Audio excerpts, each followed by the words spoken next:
Hello and welcome to The Big Picture. The role of the judiciary has always been a topic of debate. Periodically, we have witnessed the judges themselves indulging in introspection on public fora about the state of the judiciary. But when the Prime Minister joins the fray, the issue becomes that much more important. The suggestions and comments made by Prime Minister Modi last week at the Conference of Chief Justices and Chief Ministers has naturally raised interest as well as reactions and counter-reactions. Especially his statement that the judiciary needs to ponder whether five-star activists are driving the judiciary today has witnessed strong reactions as well as debate and comments about it. Both the role of the activists in driving judicial decisions as well as the propensity or otherwise of the judiciary to be influenced or driven by activism has come into focus. The pros and cons of activism and how important a role it plays in questioning decisions of the government and its motivations in doing so also has come into focus. The question we are asking today is the judiciary amenable to activists' pressure when it is delivering judgments? To discuss this, I have with me Justice B.A. Khan, former Chief Justice of the Jammu and Kashmir High Court, Prashant Bhushan, Advocate Supreme Court, Anjali Bharadwaj, a well-known activist and Secretary National Campaign for People's Right to Information, and Vinod Sharma, Political Editor, Hindustan Times. Welcome to all of you. Prashant, you were one of the first people to react to this statement made by the Prime Minister the other day. What made you react to this statement? He did not take any names. He was only talking of this possibility of the judiciary being influenced by what he calls five-star activists. Well, I was outraged by the brazen attempt on the part of the Prime Minister to browbeat the judiciary, influence it, and then influence it by saying that the judiciary is being unduly and unfairly influenced by five-star activists. Which five-star activists is he referring to which the judiciary has been influenced by? In fact, it's actually absolutely the opposite which is the case. These poor activists, by and large, they are activists who are working pro bono, who are working to protect and save the environment, who are working to protect people from human rights violations, who are working to save this country from corruption.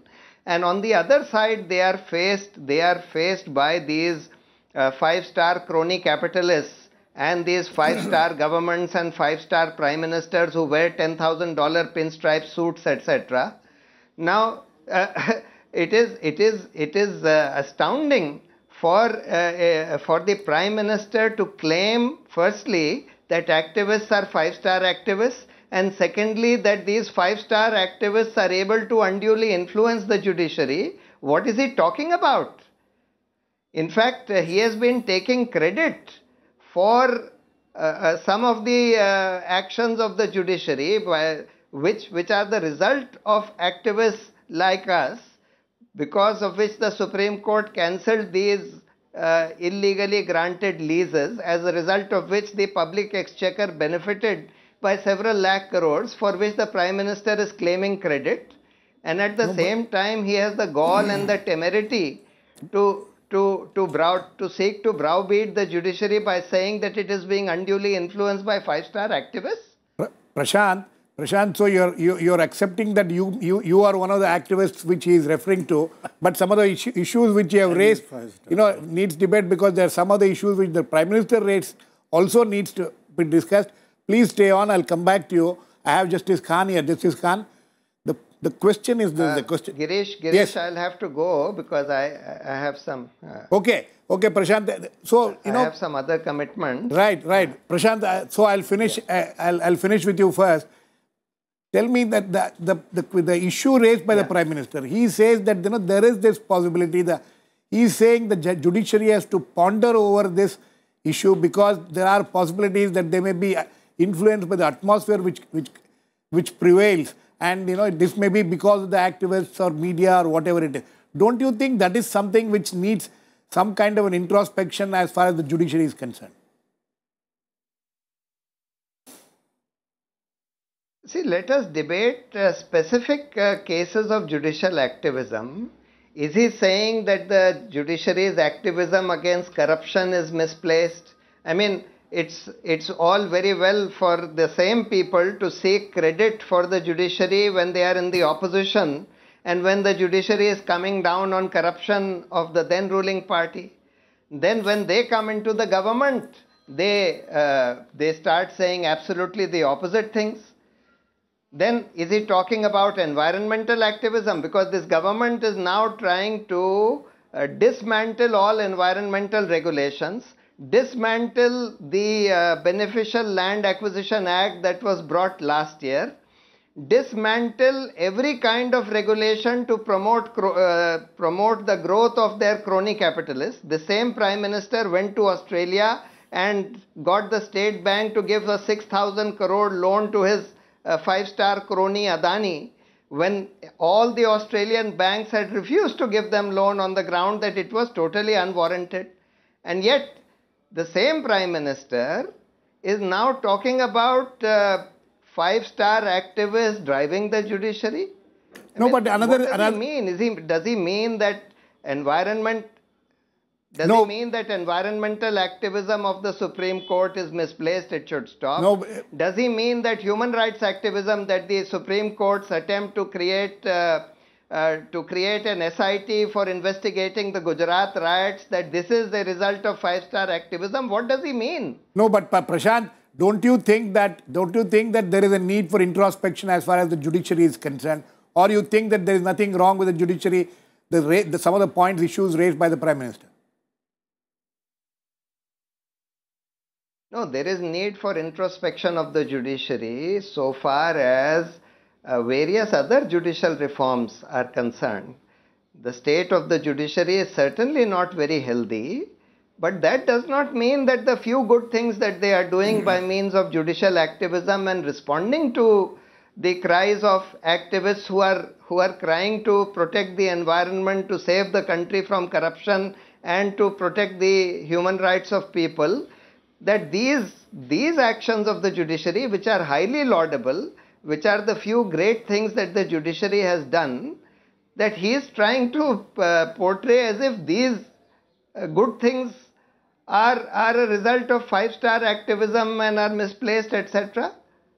Okay, Prashant, thanks for joining us. I'll let you go now. I'm told that you have to leave. Thanks for joining us. We are now joined by Sheshadri Chari, National Executive Member of the BJP. Welcome, Sheshadri Chari. Mr. Chari, my question is, do you understand what the Prime Minister said when he said that five-star activists are influencing judiciary? Maybe influencing judiciary. See, the Prime Minister pointed out certain aberrations in the system. And if you expect that the Prime Minister is going to go there and just pat the judiciary and come back, I don't think that was necessary. Just as Mr. Prashant Bhushan himself said, that there are certain good things and certain bad things. Judiciary also has to look into its own side. If a judge can make a comment on all politicians, if a judge can make a comment on the political process in this country, why can't a politician make a comment on judiciary and not an ordinary politician, the Prime Minister of the country who is seized of the problems?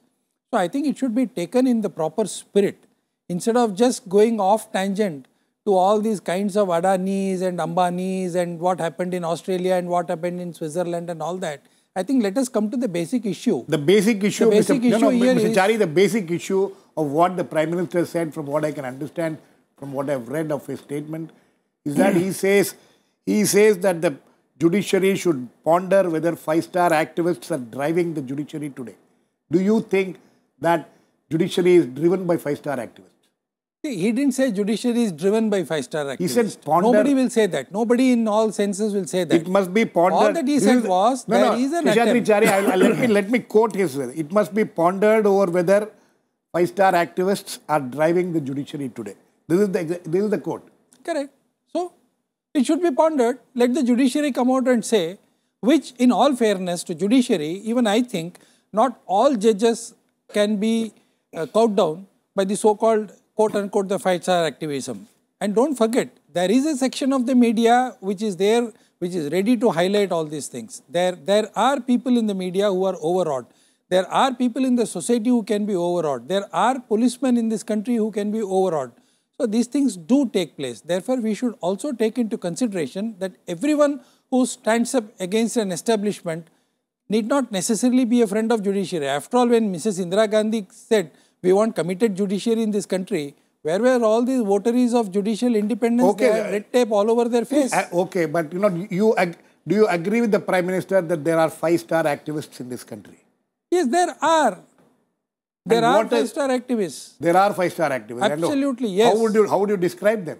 No, it's not the question of the people know it. The judiciary knows it. The politicians know it. Even the 5-star themselves know it.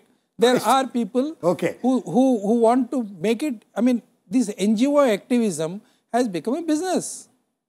Okay. And if none other than Mr. Prashant Bhushan himself should know. Okay. Justice Khan, two issues here. One is about the judiciary being amenable. Is the judiciary amenable to pressures of the activists?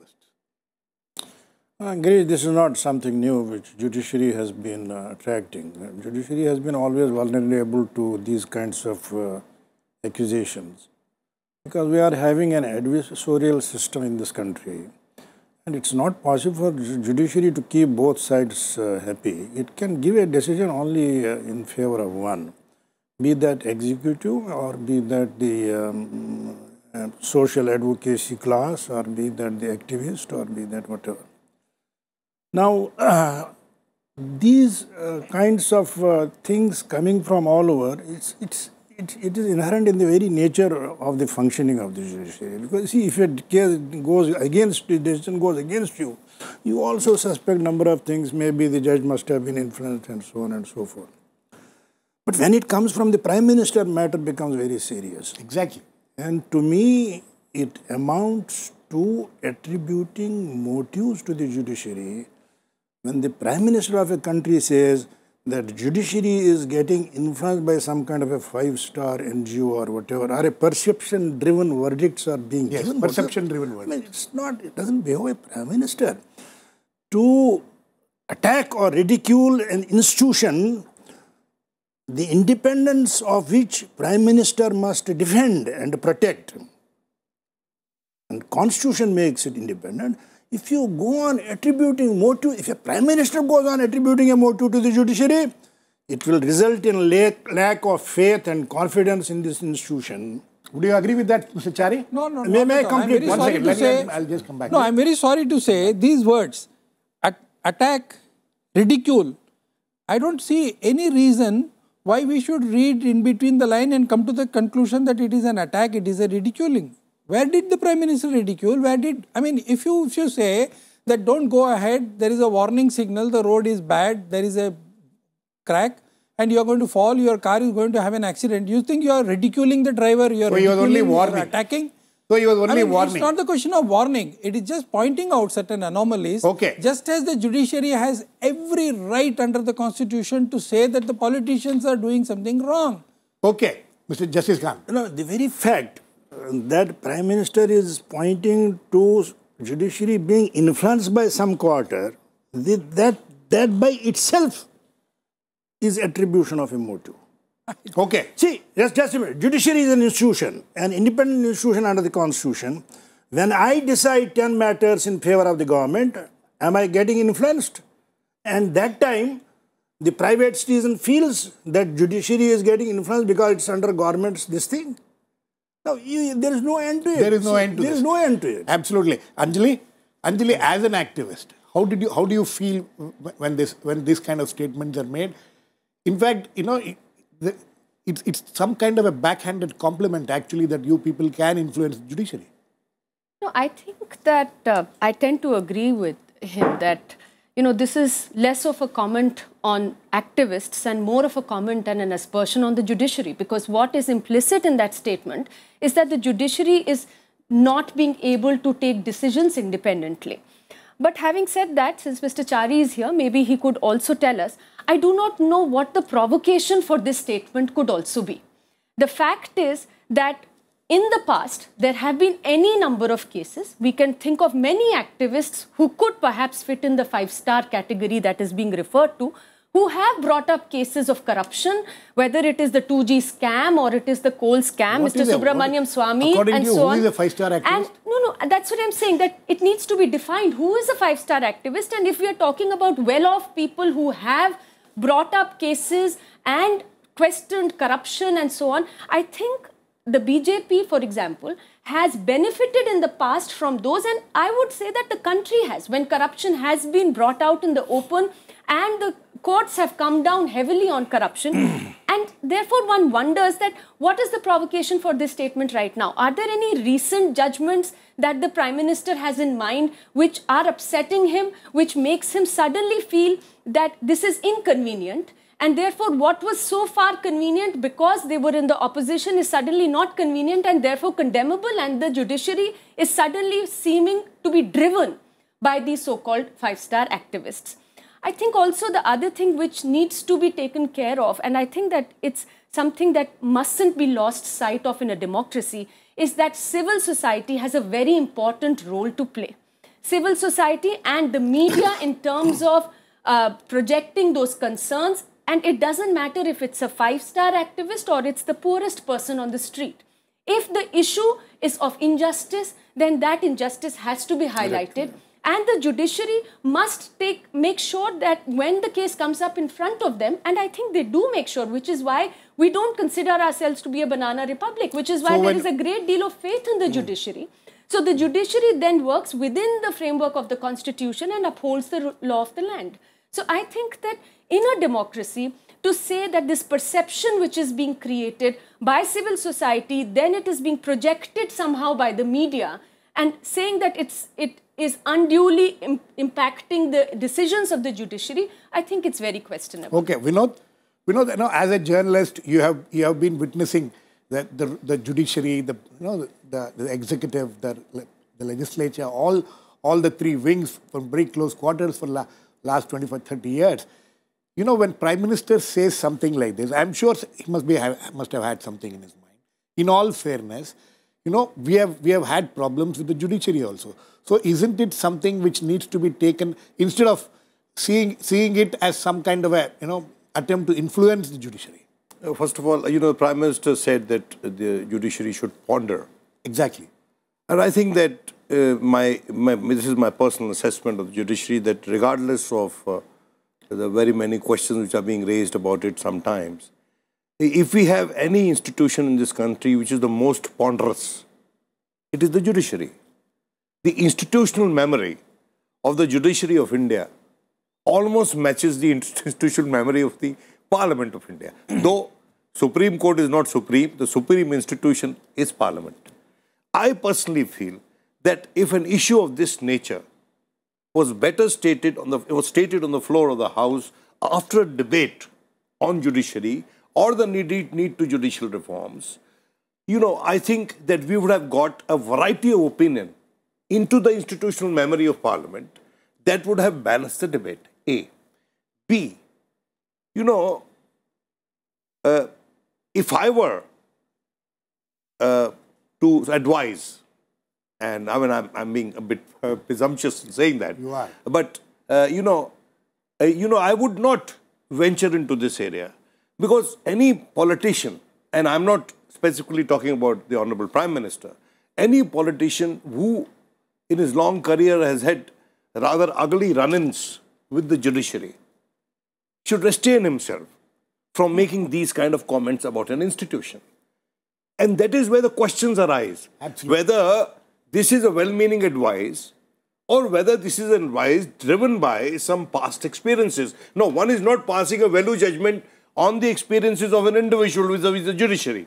One is only saying that when you are yourself a creature of the Constitution, you're holding a position under the Constitution, then you have to be very, very circumspect when you are addressing an assembly of judges from across India.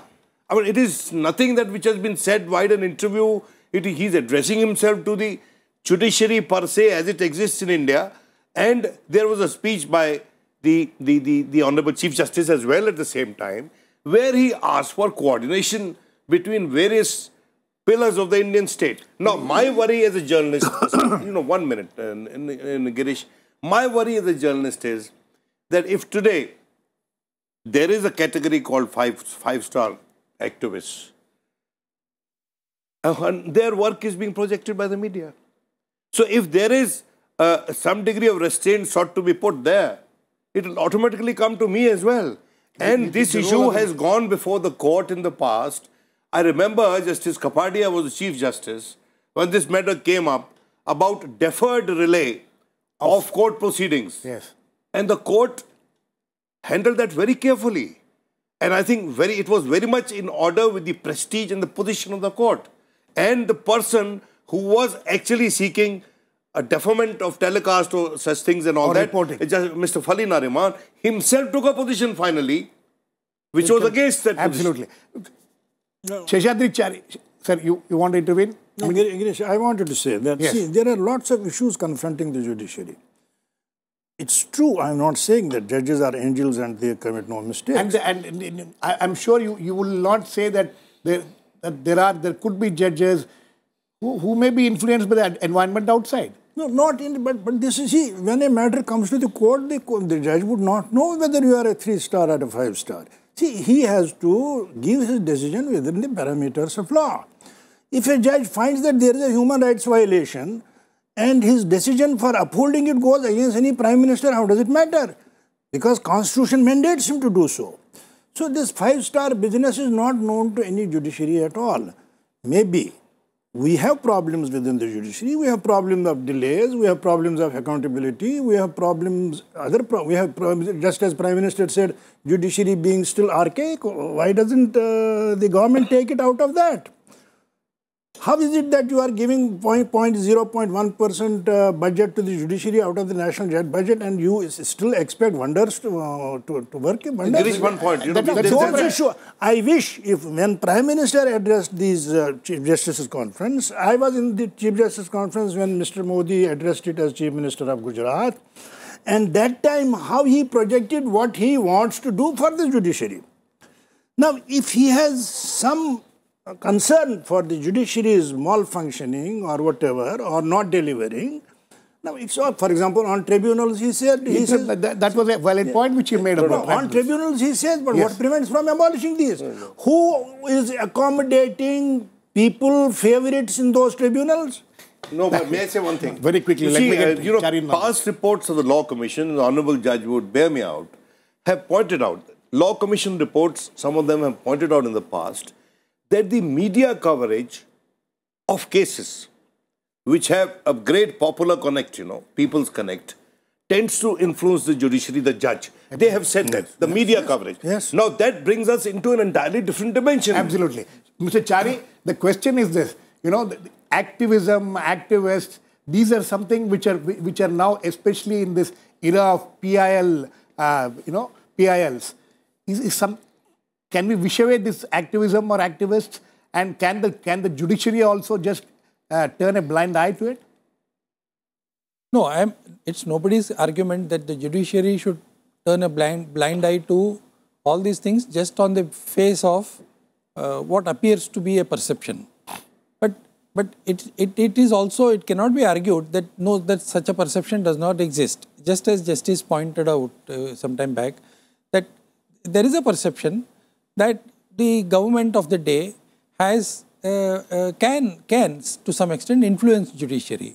Just as it's very normal for a person to think that the police can be influenced by the government, the CBI can be influenced by the government, the IB can be influenced by the government. These are all government organs. So there is a general perception that judiciary is only for the rich, for those who can get things done, for those who can. I'm very sorry to say, I have no intention of hurting the sentiments of people or, for that matter, casting any aspersions on judiciary. But we do hear words like judgment can be purchased.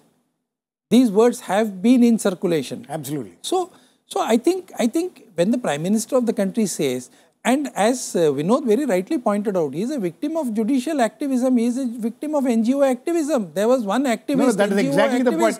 No, would you agree with the Supreme Court? Would you agree with Supreme Court itself said? No, that's right. So would you agree with Vinod? Would you agree with Vinod in those circumstances? Then it is vindictive. He needs to be a little more circumspect. No, then it could be seen as as words coming out of his personal experiences. No, it is not. He did not mention any of that things. He does not carry that kind of image or grudge against anybody, neither the NGO nor that.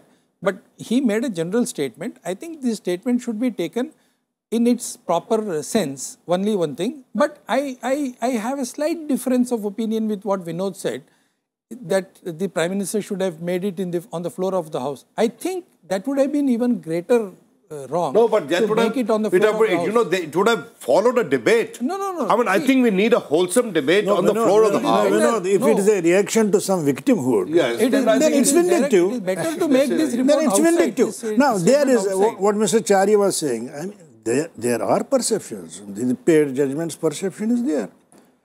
Some other perception is there. Judiciary mostly working in favor of the government is there. Always you will find people talking about that. People talking about that. The adage, the law takes its course. Yeah. I challenge it seriously because the law changes its course with the change of the government. I mean, that perception is there. No, but anyway, Anjali, the question is this. The activists have a certain role to play. They come in conflict with the judiciary sometimes. They come in conflict with the executive sometimes, with the government and everybody. So this is something, this relationship between the activists and the various wings of the government is something, a fine balancing act needs to be done. Is this something which can be a problem for the activists? No, I don't think this is a problem for the activists. But what I would like to say, and especially since right now we were discussing the fact that, you know, it is sometimes said that decisions can be bought. And perhaps it is in that context that five-star activists were talked about. Then why this particular targeting of five-star activists, whatever that term might mean? Why not five-star corporates or five-star politicians or so on? So, I mean, clearly, which is what brings me back to the question that what is the provocation for this? And when we talk about five-star activists in particular, and we are targeting a certain section of society, the civil society, if I may say, or the NGOs, who are actually bringing out issues of malgovernance, issues of corruption, raising issues of human rights violation, and usually at great cost. For example, I mean, if one were to talk about a well-off activist in that sense, I could think of many people who have even lost their lives, starting from Satyendra Dubey. Absolutely. And these people have no protection. They're coming forward. They are the conscience keepers of democracy, of our society. Okay. In this context, to actually pinpoint those people and say that the judiciary is being driven by them because there might be some cases which are decided in the favor of at the end of the day, it all balances out. And Girish, may I add a thing? Well, I'll come to you. I'll come to you, Chari. No class, be that a political class or an activist class or a journalist class, is happy with judiciary. Okay. For the simple reason, because judiciary can't keep every section happy. Every section happy. Number two, yes. Political class, political executive is more unhappy and more antagonistic because its actions which do not meet the requirements of law are being questioned by the judiciary, and there can't be a very cordial, happy relationship between. If you want this judiciary in this country to be an independent institution. Okay. Mr. Chari, very quick last words to you. You think that, you know, Anjali asked a very pertinent question. What was the provocation? You think the provocation was there for this kind of statement to be made? No, I don't think every statement needs a provocation. The Prime Ministers, the Presidents, the Chief Justice and all these people need not have necessarily a provocation to say certain things. And they are there to air the views that are emanating from the society. And there is a section of the society which thinks in these terms. Okay. And it should be, these sentences should be segregated from the normal cases of those people like Mr. Dubey who gave their life for the sake of civil society and truth. I don't think the Prime Minister was in any way aiming at those people or all that. So, chor ke dadi mein tinke wali baat is I think on that note, instrumentality of PIL is safe in this country. Okay. The public interest litigation will continue to happen in this country. I think on that note, misuse of that should be stopped. I think on that note, we need to completely run out of time. But this is a fascinating discussion, and this is a debate which this country needs to do more, so that there is no more confusion on this score. But as far as the judiciary is concerned, I hope it will continue to act as independently as it has always. Thanks to all my guests. Please keep watching. We'll come back with another issue, The Big Picture, same time.